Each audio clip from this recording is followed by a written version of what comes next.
After nailing a good rendition of the national anthem sa nakaraang laban ni Pacman, pinatunayan ni Kyla na sa lahat ng genres ng kanta, meron siyang ibubuga.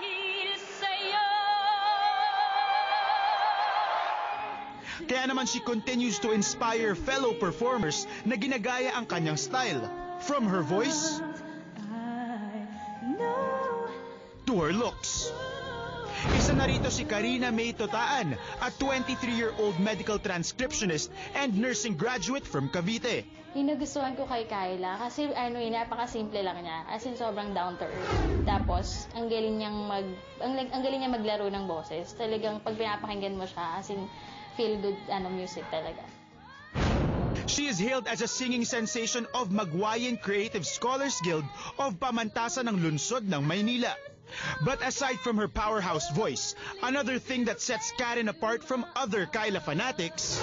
Bali, yung uniqueness ko as fan ni Kyla, yung paggaya ko sa kanya, ginagamit ko siya para mag-entertain din ng ibang tao.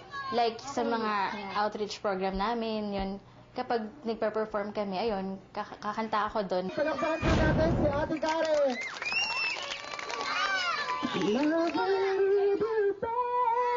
Someday I just know that love will lead you back to my heart.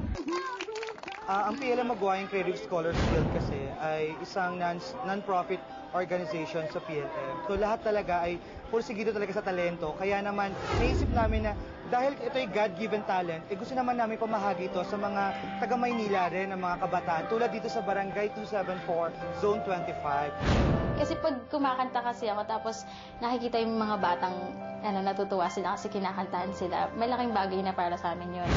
Since she fulfills the wishes of less fortunate kids, oras na para bigyang katuparan ng ultimate wish ng ating modern-day guardian angel.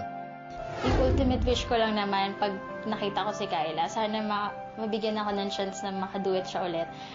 Para this time, mapatunayan ko na kaya ko na makipagsabayan sa kanya. Wish granted! Ngayong hapon, Karen meets her idol, Kyla, face to face. Mapantayan kaya niya ang kalibre sa magbirit ni Kyla. Let the R&B duo serenade you, live only here on Showbiz Central.